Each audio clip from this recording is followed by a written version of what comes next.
जल में गैस की विलेयता निर्भर करती है। जल में गैस की विलेयता निर्भर करती है गैस की प्रकृति पर, गैस के दाब पर, तापमान पर और सभी पर। तो देखिए, गैस की विलेयता जो है वो गैस की प्रकृति पर भी निर्भर करती है, गैस के दाब पर भी निर्भर करती है, तापमान पर भी निर्भर करती है। तो राइट आंसर होगा आपका सभी पर। अगला प्रश्न है, निम्न में से कौन विलयन का उदाहरण नहीं है? निम्न में से कौन विलयन का उदाहरण नहीं है? तो देखिए, यहाँ पर सबसे पहले विलयन के बारे में आपको जानकारी होनी चाहिए कि विलयन क्या होता है। दो या दो से अधिक पदार्थों का समांगी मिश्रण होता है। क्या होता है ये? दो या दो से अधिक पदार्थों का समांगी मिश्रण होता है। तो देखिए, यहाँ पर आपको देखना है विषमांगी मिश्रण कौन सा है, वही आपका आंसर हो जाएगा। तो देखिए, हवा में कई सारी गैसेज होती हैं, तो गैसों का ये समांगी मिश्रण है, तो हवा इसका आंसर नहीं होगा। पीतल की बात करें तो पीतल भी एक मिश्र धातु है, और मिश्र धातुएं जब दो धातुओं को आपस में मिक्स किया जाता है तो वे एक दूसरे में पूरी तरह समांगी मिश्रण बना लेती हैं। अमलगम होता है कोई भी धातु का मरकरी के साथ समांगी मिश्रण। मरकरी के साथ समांगी मिश्रण यानी कोई भी धातु आयरन, कोबाल्ट और निकल को छोड़कर अधिकतर धातुएं मरकरी के साथ एक विलयन बनाती है, जिसको हम बोलते हैं अमलगम। तो अमलगम भी आपका क्या है? एक विलयन है। लेकिन जल में बेंजीन की बात करें तो ये विषमांगी प्रकृति का है, इसलिए आपका आंसर हो जाएगा जल में बेंजीन। ठीक है, आपका आंसर हो जाएगा जल में बेंजीन। गैस का द्रव में विलय होना प्रतिपादित है। गैस का द्रव में विलय होना प्रतिपादित है।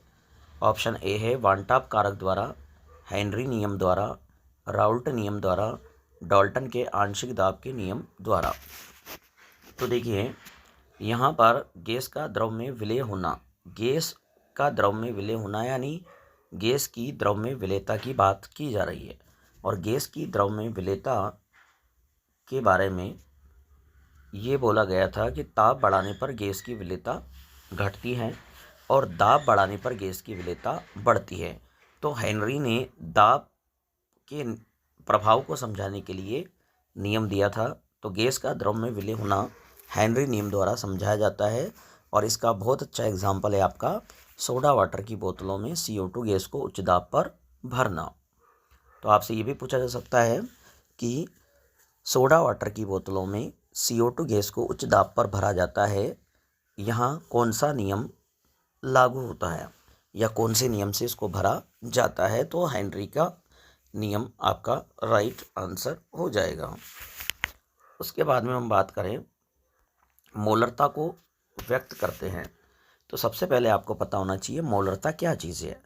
मोलरता क्या है? एक सांद्रता की इकाई है, और हम प्रयोगशाला में अधिकांशतः सांद्रता को मोलरता में ही नापते हैं। तो मोलरता होती है 1 लीटर विलियन में विलय के मोलों की संख्या को हम क्या बोलते हैं? मोलरता बोलते हैं। तो 1 लीटर विलियन में विलय के मोलों की संख्या, इसलिए आपका आंसर हो जाएगा B. Answer B is correct. उसके बाद में बात करें हम उस घोल की मोलरता क्या होगी जिसमें 18 ग्राम ग्लूकोज को 500 ग्राम जल में घोला गया है। तो देखिए, सबसे पहले बात करेंगे हम कि मोलरता क्या चीज़ होती है। तो देखिए, मोलरता होती है 1 किलोग्राम विलायक में। ये स्पेशल ध्यान रखना है आपको मोलरता और मोलरता में। तो 1 किलोग्राम विलायक में विलय के मोलों की संख्या वो कहलाती है आपकी मोलरता। तो मोलरता के लिए हम क्या करेंगे? विलय की ग्राम में मात्रा लेंगे, तो विलय की ग्राम में मात्रा है 18 × 1000, क्योंकि हम इसको ग्राम में ले रहे हैं विलायक को, इसलिए हमने 1000 लिया है। और यहाँ पर ग्लूकोज का अणुभार रख देंगे 180, और इंटू विलायक का द्रव्यमान रख देंगे 500। तो ये आपका 10 टाइम कट हो गया, और ये आपका 2 टाइम कट हो गया 2 से। तो आपका आंसर हो गया 2/10 यानी 0.2 इसका करेक्ट आंसर हो जाएगा। अगला है का मोल प्रभाज। मोल प्रभाज की इकाई है।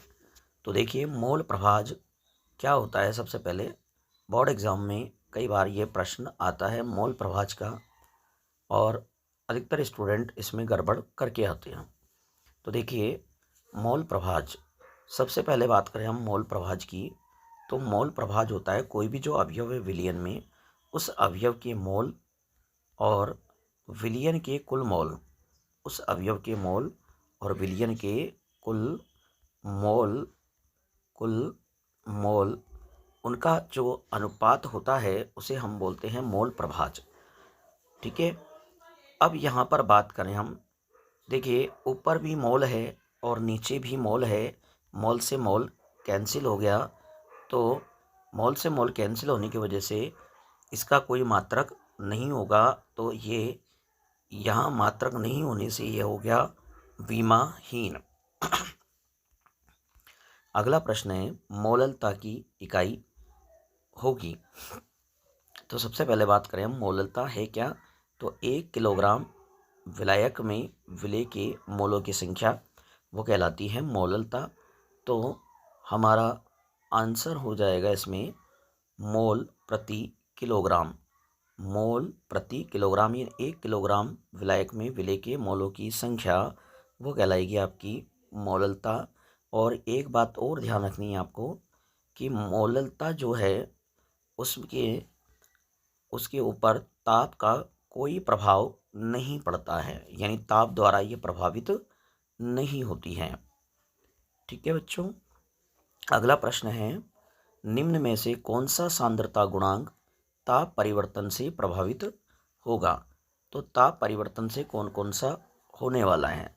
तो एक बात ध्यान रखनी है आपको कि जहाँ पर भी ताप से प्रभावित होने की बात करें तो वहाँ देखना है आपको, ये जितने भी आपको सांद्रता इकाई दी गई है इनमें से यदि किसी में भी आयतन प्रेजेंट हो, याद क्या करना है, यदि किसी में आयतन प्रेजेंट हो तो वो ताप से समानुपाती, ताप के क्या होता है, आयतन ताप के समानुपाती होता है, और इसी वजह से वो ताप से प्रभावित होती है। अब मोलरता की बात करें हम, तो मोलरता में आयतन आता है, मोललता में आयतन नहीं आता है, और मोल प्रभाज में भी आयतन नहीं आता है, और डब्ल्यू परसेंटेज में भी आयतन नहीं आता है।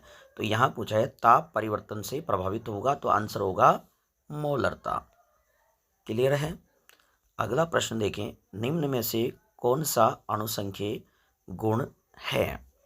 निम्न में से कौन सा अणुसंख्यक गुण है। अणुसंख्यक गुण किसे बोला जाता है। अणुसंख्यक गुण होता है विलयन के ऐसे गुण जो विलेय कणों की संख्या पर निर्भर करते हैं। तो विलेय कणों की संख्या पर निर्भर करने वाला गुण यहाँ पर है आपका परासरण दाब। परासरण दाब,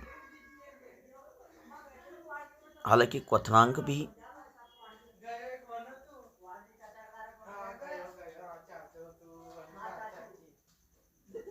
इसका आंसर हो जाएगा परासरण दाब। अगला प्रश्न देखें, निम्न में से कौन सा अणुसंख्यक गुण नहीं है। निम्न में से कौन सा अणुसंख्यक गुण नहीं है। तो अणुसंख्यक गुण कौन सा नहीं है, तो अणुसंख्यक गुण यहाँ पर अगर हम देखें तो देखिए वाष्पदाब में आपेक्षिक अवनमन भी होता है, हिमांक में अवनमन होता है, क्वथनांक में अवनमन होता है, लेकिन परासरण नहीं होता है। तो आंसर हो जाएगा आपका परासरण, क्योंकि अणुसंख्यक गुणों की बात करें हम तो परासरण अणुसंख्यक गुण नहीं है, बल्कि परासरण दाब है। परासरण नहीं है लेकिन परासरण दाब है।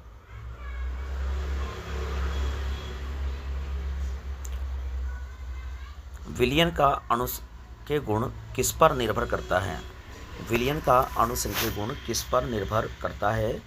विलेय कणों की प्रकृति पर, विलायक की प्रकृति पर, विलेय कणों की संख्या पर, विलायक कणों की संख्या पर। तो आंसर होगा विलेय कणों की संख्या पर। विलेय कणों की संख्या पर आपका आंसर हो जाएगा। थैंक यू बच्चों।